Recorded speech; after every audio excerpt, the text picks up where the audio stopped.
Hello, everybody. My name is Paul K. Lemire, and this is Absolutely coming to you live from downtown Niagara Falls, Ontario, Canada, in the studios of 4680Q.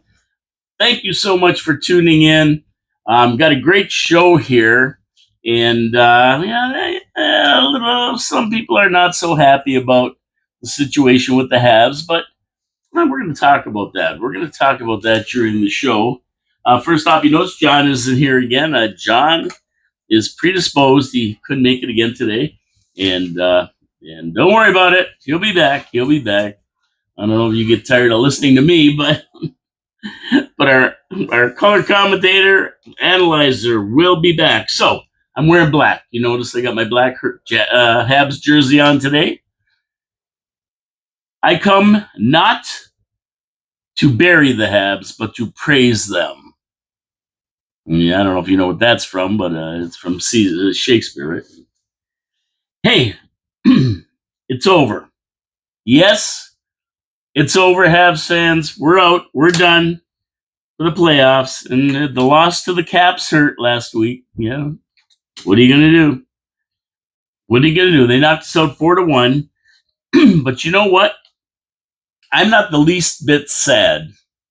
As a matter of fact, I'm feeling very satisfied right now. And I know until you win a Stanley Cup, you're never going to be satisfied. But at the end of the day, we got to a position that a lot of pundits never thought we'd get to.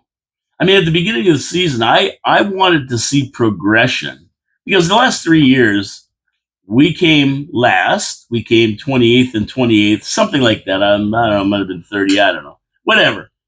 We were in the bottom 5. So this year was the year that all our work came to fruition. All our players had experience on the ice. All our rookies had a little bit of time under their belt. Organically, I figured we'd get better. Then we picked up Hudson, and of course, Hudson ended up being a starter. And then we picked up Laine, and he was supposed to be a starter, never came until December, and we picked up Carrier during the year. So a lot of the signs were pointing to the fact that, and that's what I thought, that we could possibly be fighting for a wild card spot at the end of the season. And that's exactly what we did. We got to see some really great talent on Montreal perform all year and in the playoffs. We got to see a guy named Layden Hudson. We saw him in his rookie year dominate the blue line and be included in the chase for the Rookie of the Year award, the Calder Trophy. Satisfied that the Habs made the playoffs. I mean, a lot of people didn't think they would. They did. So they've met or exceeded all my expectations for the year. And I think also the expectations of Hughes, because he said he wanted to see progression this year. This might not be the year that we were going to win the Stanley Cup, but it was certainly a year that at the end of the day, we wanted to be in the running. We wanted to be close. We wanted to progress. We didn't want to go back to 28th or 30th or anything else like that. And that's what happened. We didn't make it through the first round or win the cup, but did anyone really expect that we were gonna? I mean, we're the 8th place team. We got in on the last day of the season. We played the Washington Capitals, which won the conference. They were a powerhouse. And their top-notch OV, he managed to break the scoring record, all-time scoring record of Wayne Gretzky in the process of getting there. So I think that it was a tough go for us. But you know what? We gave Washington all they could handle. You look at the scores, and even Carberry, their coach, said, like every game that we won, we had to work for it. Nothing was given to us. And that's a tribute to the Montreal Canadiens. The guy went on for 4 minutes talking about it. So to me, getting out of the bottom 5 and into the last wild card spot, all bonus. And I have to congratulate the team and the management and Marty St. Louis for giving us a season that we were hoping we could get to the playoffs. We didn't make it through for a lot of different reasons, and I'll talk about that. But at the end of the day, we made it. And now we're going to hope for a cup within the next 2 or 3 years, I think. And, we talked about that a couple years ago with Drew Deeks in the studio and everything. And, 7 years maybe or whatever. Well, I think we're a little bit ahead of our schedule. Yeah, it's been a rebuild. I think we're 3 years in or something like that. But we're there. Now it's tweaking what we have because we have a great cast to work around. And we're going to talk about that more later as well. Okay, so don't be mad, be satisfied. And like I say, you're never satisfied. You always want to get to the cup and win it. But for the time being, seeing as where we are and what we have and the things we still have to do, you have to be satisfied. You have to be satisfied. We just didn't quite make it through, but you have to be satisfied to where we got. Okay, so I want to do a note before we move on to the main part of the show here. I want to note about a former Habs player from my hometown here, from Niagara Falls, who passed away last week. Yep. Born on New Year's Day in 1949, Phil Roberto passed away last week. Now, Phil worked his way through the minor hockey system in Niagara Falls and played for the Niagara Falls Flyers. Of course, that was our junior A team, right in there with the Montreal Junior Canadiens and Peterborough Pizza, that whole gang. And they won the Memorial Cup. And I think it was in 68 or something like that. 67, 68. I can't be sure of the date exactly. But Phil Roberto was on that team with Bernie Perron and Derek Sanderson and a bunch of other big names that eventually filtered up into the NHL.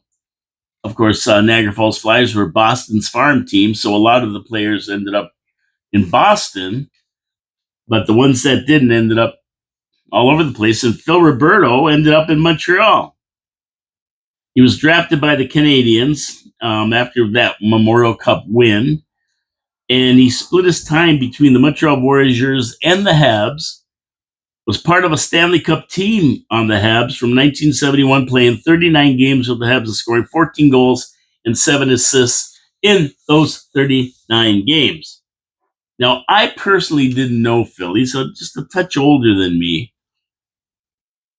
But of course, we did see him playing those Memorial Cup games and that kind of thing.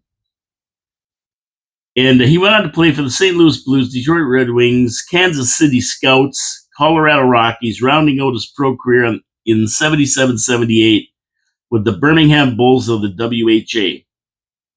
He had a couple of claims to fame, Phil, other than being from Niagara Falls, the most famous address in Canada. And they were, he was the first player featured on an NHL hockey card. You get those trading cards, the hockey cards, fighting. He was fighting with goalie Billy Smith on his 1973-74 hockey card while he played for the Detroit Red Wings. It was the first time a card showed a player in a fight. Interesting little tidbit there. He was a pretty tough and talented guy who had no problem mixing it up with all takers. So to see him on the hockey card roughing it up with goaltender Billy Smith doesn't surprise anybody. He's an old school hockey player right from Niagara Falls, Ontario. His other claim to fame is he assisted on Jean Beliveau's 500th NHL career goal. So that's an interesting tidbit. He assisted on Jean Beliveau's 500th goal. So basically, Phil's gone. Condolences to the family. A local boy who did well and played hockey in the NHL and was with our beloved Montreal Canadiens. And he was 76 years old. Another one of our alumni gone. Thought I'd let you know that because it's pretty cool that we have players coming right from your hometown that that actually, make it, and they end up on Montreal Canadiens. That's what's cool about it. How can you not cheer for the guy? Okay, our second thing. About John was here, I'd be going, John, what are we doing now? And John will be going, we're doing Habs trivia. Okay, mon ami. Now, the Habs were knocked out in the first round. We saw that. It didn't make any of us happy. But hey, at least we got there, and that was habulous. And that's something 16 other teams couldn't do. Believe it or not, half the league makes the playoffs, and we were in the half that made it. It's hard to believe that anything under 16th in the league wouldn't make it, but yeah, 16 teams don't make it, so we did. Now, the question is, Vinny Houdon, before this year, what year was the last time the Habs got knocked out in the first round? So before this year, what year did the Habs make the playoffs and get knocked out in the first round? I'm going to give you 4 shots at it here. Number 1, 2012, 2013 season. Number 2, 2007, 2008 season. Number 3, 2016, 2017 season. Or 2014, 2015 season.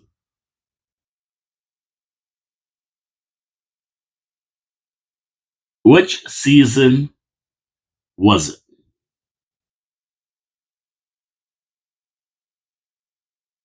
Hey, did you get that? What is the season that we got knocked out first round before this year? I'll just run through them again. 2012-13 season, 2007-8 season, 2016-17 season, or 2014-15 season. Okay, Vinny, you got it? Okay, let's go. The last time the Habs made the playoffs and were knocked out in the first round was against the New York Rangers in 6 games, and that was in the 2016-2017 season. And I remember this series vividly. King Henry was in net on one end of the ice, and Carey Price was in net on the other end of the ice. And we lost most games by 1 goal. King Henry outplayed Carey Price. But what I really remember about this series right here, is that a guy named Max Pacioretty and another one named Galchenyuk are 2 leading scorers during the season, with 35 goals for Patches, 27 goals for Galchenyuk. They failed to score a single goal in these series that we were losing by 1 goal. It's unbelievable. Habs went down to the Rangers, 4-2 in the series, got knocked out, and that was the last time before this year that we got knocked out. Now, a year later, after the season ended, Patches was traded to Vegas for Thomas Tatar and a kid in the AHL who was named, you guys know, Nick Suzuki. I mean, Bergevin, if he ever made a great deal, this was probably the greatest deal he ever made, because Thomas Tatar gave us 20 goals a season while he was here, probably. But the guy that he was really looking for was a guy named Nick Suzuki. The rest is history, and it goes down as probably one of the greatest trades Bergevin ever made. And that was a tough series to take. We were losing by 1 goal, and our main guys couldn't score. It was just hard. That was a heartbreaker. That was a heartbreaker to get there and then lose out like that. Galchenyuk met the same fate as Max Pacioretty, traded by the Habs to Arizona for Max Domi. In a one-on-one swap. Of course, Galchenyuk did nothing. He went on to do nothing, and I don't even think he's in the league anymore. I think he played for Toronto a couple of years ago. I think he might have been there last year even. I can't remember. But it's interesting that both Patches and Domi are playing the ice for the Leafs at the same time now in their Stanley Cup run. and both have been a big part of the Leafs' success. Domi got no overtime goal or game-winning goal, and Pat just got one the last game against who the heck were they playing? Ottawa. But there is one caveat with this question. Some fans are going to call me out, and they're going to say, "You're wrong, Paul. Absolutely, you're wrong, because we were knocked out in the first round in the 2019-2020 season."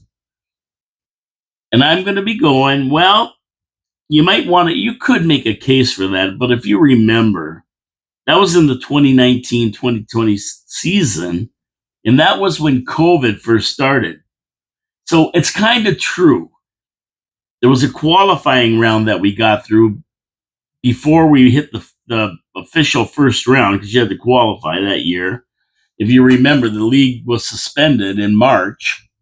I think it was suspended on March 12th, the year 2000, because of COVID, and it was suspended indefinitely. And then they came back to run the playoffs on May 22nd, when the NHL talked about the framework for the next for the rest of the regular season, and they wanted the season to be scrapped. And then the top 12 teams competing in a modified and expanded Stanley Cup playoff series in two cities, Toronto and Edmonton. They couldn't travel around, if you remember. It was hard to get on planes. It was hard to do anything. No spectators in the stands, only essential staff present. It was totally ridiculous. And I really don't even consider it an event. It was staged, but it was just, why bother at all? Cancel the season, call it a day, and put an asterisk about it in the record books. But the playoffs began on August 1st, 2020, ended on September 28th with Tampa Bay Lightning winning the Cup against the Dallas Stars that year. Really, it seems like such a long time ago, doesn't it? Seems like a long time ago, 2020, but that was the last time the Habs got knocked out in what you might want to consider the first round. I don't consider it a first round when you play some kind of a qualifying round and then go through the playoffs. I mean, to me that was just kind of bogus and phony. But if you're a purist like me, I don't consider it anything. But if you want to protest it and say I'm wrong, I'll accept it.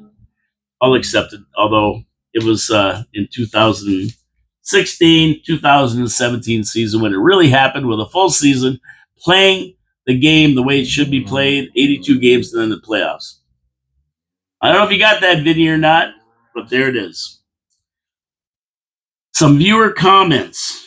Vinny Udon, biggest game of the season tonight. If they don't bring our gay game and a high level of hockey, it'll be over for the youngsters. Let's play our hearts out and get it back to Montreal. And that was last Wednesday, the last game. And you know what? I think they did play their hearts out in that series. And even the last game, they did their best. I mean, and they were against a tough team. And what are you going to do? This is what happens. This is what happens when you come in eighth and you're playing the top team in the conference. This doesn't work out the way you want. It doesn't mean they weren't trying or giving it their best. They did. Congratulations to the whole team in MSL. I mean, what are you going to do? We're playing our hearts out, trying to get back to Montreal for that game 6. It just didn't work out. At Vinny Hodon, I actually thought of Savard at first for the trivia question. I flipped the coin and chose Savard. It wasn't an easy one, and you stumped me. Great job, Paul. And if you remember, the question was, which Habs player was asked to be Governor General of Canada? And it was John Beliveau. That was the answer. So thanks, Vinny. It's always fun to have trivia. I didn't think it was that hard, but I guess obviously it was a little bit tougher than I thought. And at Dave Sumner, 68. I think Dave has commented before. That game was an oof. Good things to come. Hopefully Tocchet lands in Boston and we can get back to beating you. Okay, well, you know what? I got to give Dave Sumner credit. He's a Boston fan commenting on a Habs show. So Good for him. He's a closet Habs fan, I guess. Didn't work out good for Boston this year. But Boston does have a seventh round, the seventh pick in the first round, seventh pick overall this year, and a new coach coming. Or will Joey Sacco stay? I don't know. What do you think, Dave? What do you think? Either way, thanks so much for the comment, and we'll see what next year brings. It's always a great rivalry between Boston and Montreal. They both play hard all the time. And man, oh man, it's a tough one between Habs and Leafs and Habs and Bruins. They're both original six. They both have played each other a lot of times. And it's always a battle either way, no matter where they rank in the standings. So, yeah, we'll see what Boston comes up with next year. I wonder if you're going to get Marchand back. He's a UFA. He could come back. Who knows? The little rat. Okay, so thank you for the comments. I appreciate it. Subscribe to the channel. Thumbs up, thumbs down, comments. It doesn't matter if you like what I say or not. I mean, I give my opinions on stuff, right? They're all from the heart, and everybody has to understand that we have the same goal in mind, and that is winning a Stanley Cup. We all believe in different paths to get there, but at the end of the day, we all believe that we want to win the Stanley Cup, and we're going to win it in the next 2 or 3 years.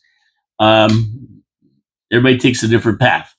That's all. It's only our opinions, and that's what it is. But give me a comment. Let me know how you feel about different things, and then we'll go from there. We always talk about it on the show. Subscribe, though. It costs you nothing, and it helps the algorithm get the show out to more people all the time. Okay, so the game that was played, Habs lost 4-1. We said that. We tried our best, couldn't outscore the Caps. Habs played a good game. Logan Thompson stood tall under the Habs onslaught and won the day. I mean, he won the game. Unfortunately, this ended the Habs season with Heineman doing the honors for the lone goal for the Habs. Last goal of the season for the Habs right there. And, I was talking about the whole series pretty close. And, you look at the scores, 5-2 or whatever, but there's empty net goals in there and all that kind of stuff. Ultimately, the games were there, and they could have a couple of a little bit of puck luck, and, we could have just as well won that series maybe. It wasn't an easy series, but we have nothing to be ashamed of. I think they showed up, gave their best for the youngest team in the league in the playoffs. Next year to work out different with the experience under our belts. And that's what it takes. The difference between making the playoffs this year and not making them is experience. These 5 games showed the Habs players what it takes and what it's like to be in the playoffs. Now, granted, we got pushed around. We got ragdolled a bit. Our big players, Hudson, Caulfield, Gallagher, they were getting hit like crazy. These guys were after him. Suzuki, Slavkovsky, even Demidov. They were all being pursued by public enemy number 1, Tom Wilson, and any of the other guys on Washington for that matter. So, it was tough. And until you get into that situation, understand it. And you see what happens when a fast learner like Lane Hudson runs into that. He got clobbered behind the net. I'm not sure if it was by Wilson or not. But if you noticed in that series, that was the first, and it was the last time he got clobbered.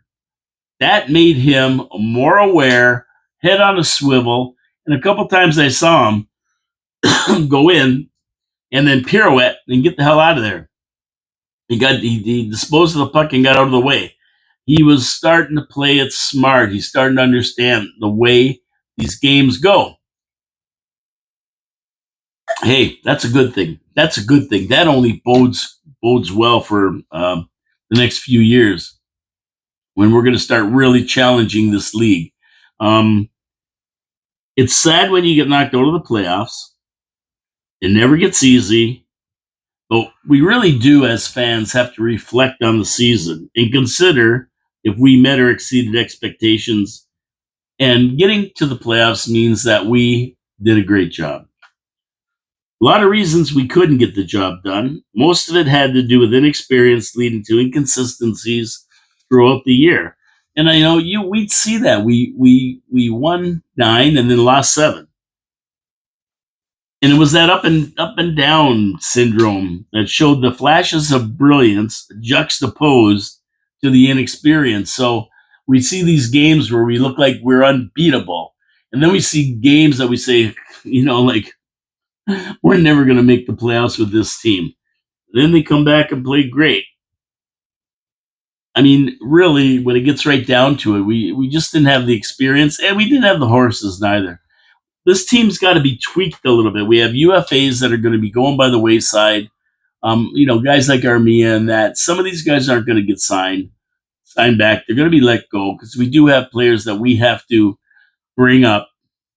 And I think you're going to see a little bit of tweaking to this team's second line center. We need real bad.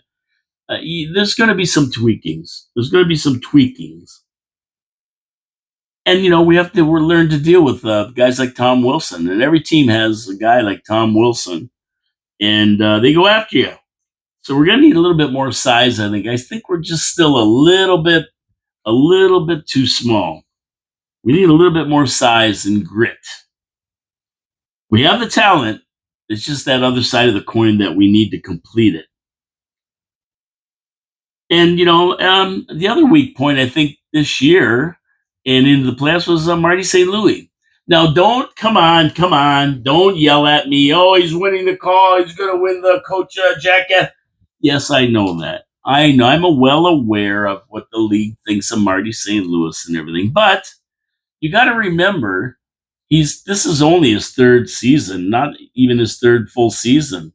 He's had 2 full seasons now, and he came in late in the other one. So, he's got to learn. He's a player. That's right. He was a player, good player, all-star player, Hall of Fame player even. But, standing behind the bench rather than sitting on it is a little bit of a different thing. He's got to learn. So, you give him a pass. He's got to learn. He's got to learn his lineup, how to get him on the ice, how to work his lineup against the other team. There's a lot he's got to learn still. But he's learning. He's learning. He's a smart guy. He gets it. So, his inconsistencies in regards to goaltending and lineup preparation. I mean, I didn't feel like he was a wartime coach. I didn't think he could get us through these playoffs. Not because he's not going to be a great coach, but because he's just not that coach. He's kind of a peacenik. He don't like the rough stuff. That's why he didn't play the Jack Eye for the first 2 games. There's a lot of things that he did wrong. His choice of goaltenders was questionable at times, although he didn't have a choice at the end because, Dobish was better than Primo, and we'll talk about that. But at the end of the day, I think he did the best he could with the experience he has. A little bit more experience for him now, being behind that coach in tough situations, looking around, seeing who's on, how we can make line changes, take advantage of home ice. I think you'll see him get a little bit better as a coach behind the bench next year and in following years.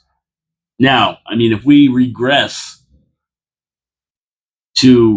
back to the bottom 5 next year, I think Marty's going to have we start losing at the beginning of the year. He's going to be on a short rope, and I don't think Hughes is going to be too happy. But as it stands now, I think he's learning. He'll be okay. I don't know about you guys, but that's how I feel about it. Is he a good coach? I'd say yes. I'd say he's a good coach. The players like him. Obviously, the league likes him. The commentators and all that in the league think he's great. So I would say he's a good coach. And I would say he's a learning coach. He's a smart guy. He'll learn. During the season, you can be patient with Marty. Got 82 games, okay, but in a playoff series, you can't. You have 7 games to win it. The coach has got to know what he's doing. That's where Marty's going to be. That's where Marty's going to be. We saw him react to Washington. And now I know a lot of people that were questioning his moves.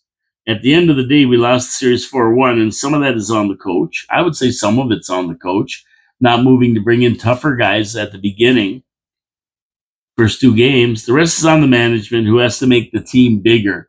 And this is the one thing we do need. The management has got to go out and get some bigger players. And I think you're going to see that this year in the draft. We have 12 draft picks this year. And I really don't want to put any blame on players except the slacker Line. And now he comes out and says he had a broken finger. Well, okay, great, great. But, you know, Gallagher played with a broken rib. So I'm not going to, I don't know. That's okay. He had a broken finger. But you know what? Where was he before that? I mean, 5-on-5, he's terrible. He's a power play specialist, 8.5 million. We need somebody who can play every game and play five, score 5-on-5. We don't need a specialist like that. Somebody said, "Oh, without him, we wouldn't have made the playoffs." Nonsense. He was where Caulfield usually is. Caulfield might have had 10 more goals. He might have had 10 more goals. He might have hit 50 this year if he was standing there with the setups that Line got. So I'm not buying that. I'm not buying that at all. Maybe it's true. You can argue the point with me, but I don't know. I don't buy that. The one guy, right? He got 20 goals. Okay. Okay. I think it's just we didn't have the horses. We just didn't have the horses to do it. And I think that when we look at our Laval crew creating havoc in the AHL, and they're looking like they could win the Calder Cup right now, we got lots of stuff to bring up. So some of these guys can hit the road, and some of them can go. Now, speaking of Laval, they won their first two games against the Cleveland Monsters with a young guy named Jacob Fowler doing the honors. How about that? Fresh out of NCAA and picking himself up two nice wins, 3-2 and a 4-0 shutout in the second game.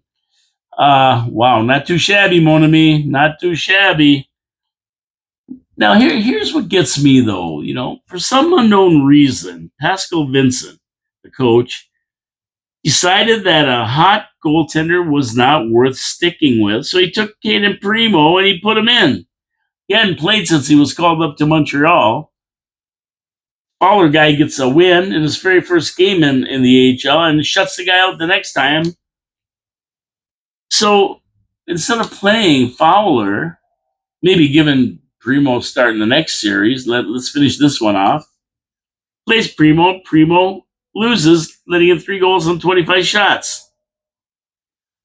This is one thing I don't get about these coaches sometimes, and Marty St. Louis did the same thing. You know, there's times when I thought Dobish played good enough, especially when he won 5 in a row there, to continue playing. You know, you go with your hot goalie until he proves he's not hot anymore. And that's kind of what Vincent, for some reason, he put Primo in. Yeah, okay, Primo had 22-2 or something. He played phenomenal after he got sent down from Montreal, but still, Fowler's there. He's playing. He's won 2 games. Let's finish off the series and then see what we do with getting Primo back in the game. Well, you know what? After that game, Vincent made the right decision and went back with his hot goalie. Fowler finished off Cleveland Monster 4-1 in that game. Good move by Pascal. Now let's take the next step of the playoffs by taking down the Rochester Americans. Go Laval, go! We don't have the Habs, but we got Laval playing their hearts out over there. And a lot of those guys we're seeing on Laval put the puck in the net. Logan Mailloux, some other guys. You're going to see them up with Montreal eventually. So be happy. Be happy, all you Habs fans. And yeah, if you don't want to watch the NHL, watch Laval. They're playing great. We get to see some of our next year talent playing. Now, how about some interesting notes here? Some interesting notes since the season's over and we're looking to go. You know, I don't watch the playoffs that much, to be honest with you. Montreal's not in. I have no interest. You know, I'll catch the win. I watched Toronto play and they won their first game. And I got some of the game last night with Carolina and Washington. But, you know, at the end of the day, I really lose interest if the Habs aren't playing. So I'll watch the games here and there, but I won't be talking much about the Stanley Cup games and series without the Habs. I'm going to go more towards looking at what Laval's doing, what the Habs are doing, what moves they're making. We had the draft lottery on Monday night. The Habs draft positions were determined on Monday when the draft lottery was held. The Habs are getting the 16th and 17th pick, along with 10 other picks along the way, for a total of 12 picks in this year's draft. And, that's really, really important because at the end of the day here, at the end of the day, we might want to pick up a free agent or we might want to make a trade using these picks. We have 12 picks. We've had 11, 11, 11 or something like that. We've had a lot of picks, and we still have to onboard all these picks. We still have to get them in the game and get them up to the Habs. So, 12 more picks, that's a lot of picks. So for us to deal some of these picks with a player or something like that to make a move, I don't think it would surprise me if I saw Hughes do something like that. Remember how he got Newhook and that kind of thing. They trade these picks to get Newhook. So I think Hughes is really looking at a few players. Not sure who they are, but I'm sure he's looking for a bigger center for the second line, and he might wait till the free agent frenzy to do it. Or you never know. He might even trade right on the draft floor to get a higher draft. Who knows what he's going to do? Like I always said to Drew Deeks, always expect the unexpected from Hughes. Now, Lane Hutson said in the news conference after the playoffs ended that he wanted to stay in Montreal and is looking for a long-term contract. And he wants that contract extension this summer. I got to give the kid credit and his agent credit. They're not playing any games with management. They know what they got in Hudson. We know what we got in Hudson. I think it's going to happen. Hughes replied in the press conference that he will contact Hudson's agent and see what can be done.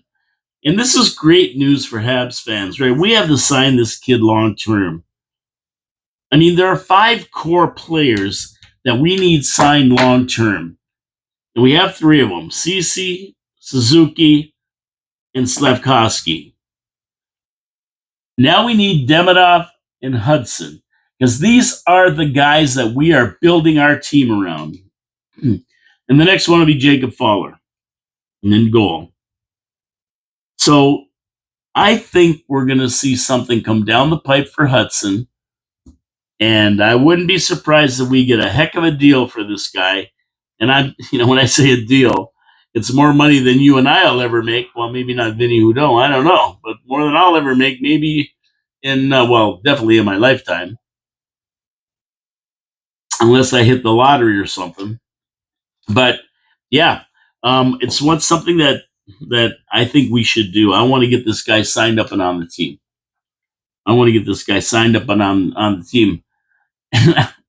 And I would do it before the Calder Trophy is awarded. If he wins that just might knock it up a few million. I don't know. Of course, Demidov has an entry-level contract signed, but as soon as they can, the Habs are probably going to sign this kid long-term as well. I mean, this kid's going to be really, really good. We saw him in the playoffs. He's got the talent. He just needs more people to play with. He really didn't have a lot of people to play with. You throw him on the power play with Suzuki, Caulfield, Hudson, and Laine at one for the first few games, or whoever else they put on that line. I can't remember who. But you put him on with people who can play, and this kid's unbelievable. And he's only going to get better. He's 19 years old, first time in the NHL on the smaller ice. This kid is only getting better. Sign him. Interesting note that several players revealed their injuries after the Washington series was over, including Gallagher with a broken rib, Laine, who claims he had a broken finger, and Sammy. Of course, we knew he did something. Well, what he did was he tore 2 groin muscles. And Anderson, he was ailing the whole series. He had a bad knee. He had a hurt knee, and he also had other ailments. So I got to give these guys credit. They went out there, slugged it out, tugged it out, except for Line, and they played no matter what. Habs all the way, tough as nails. These are the kind of guys we want on the team. So there might have been more injuries. I don't know. I never heard of any more. That's all I heard about, but who knows? Got a young team, though. They heal fast, so don't worry about them. They'll be all right. And we'll see what happens with Liney in the offseason. Even starts next year. I don't know. He's got 1 year left, and that's it. We get rid of him for good. Unless we can trade him or something. There's another player named Isaac Howard that is getting very interesting. He was drafted by Tampa Bay, played for Michigan, NCAA. He says he doesn't want to play in Tampa.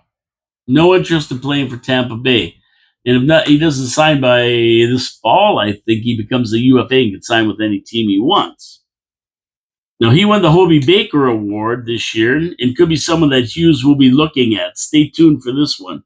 I don't know if he is or not, but boy, oh boy, he might be a guy that we're interested in right there. Hughes loves picking up players like this. Lots of potential. Don't want to play for a team.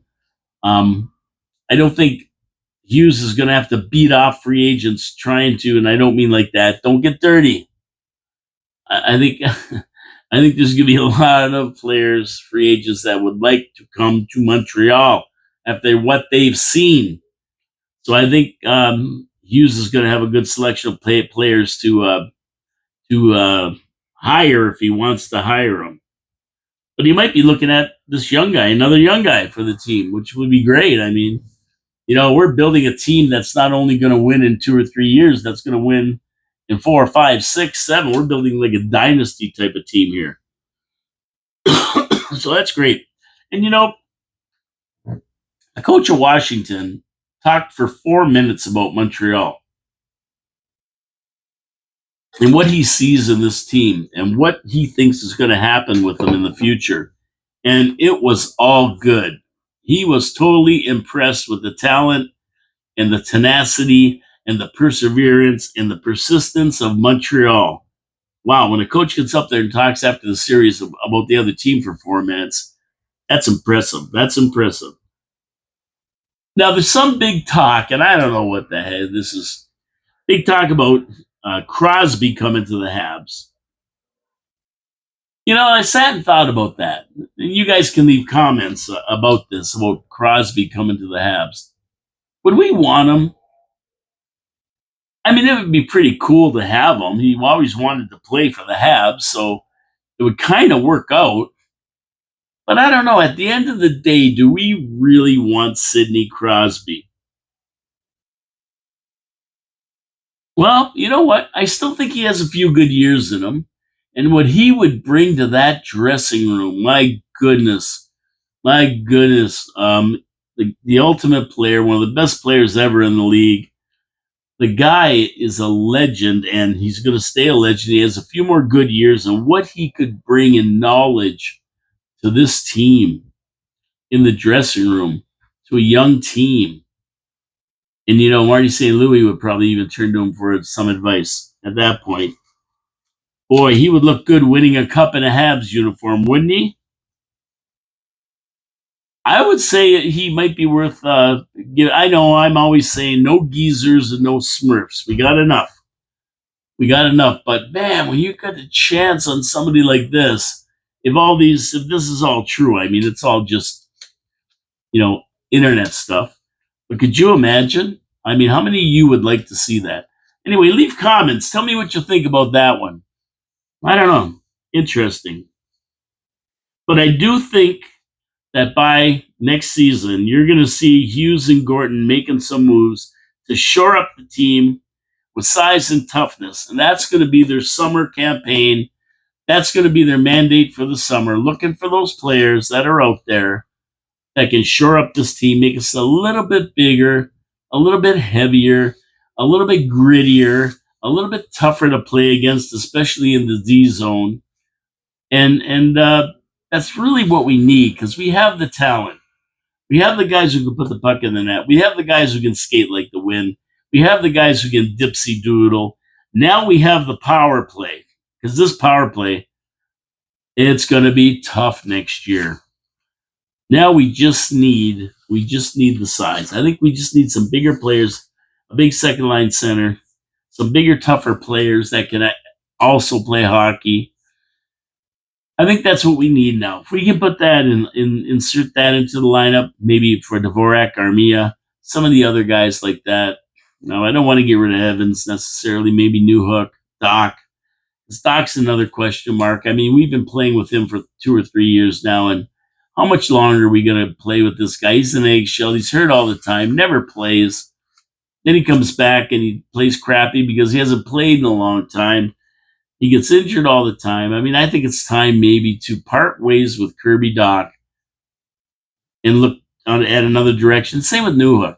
Newhook skates around a lot, fast, but he really doesn't do anything. We need somebody bigger and better that can do it. Like another Anderson would be great.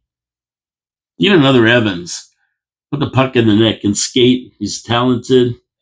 I hate to get rid of Armia, but even Armia, we could find a replacement for him, and maybe the guy can score. He made a big comeback the 1 year after being sent down. Remember, we were going to get rid of him anyway, so we'll see what happens there.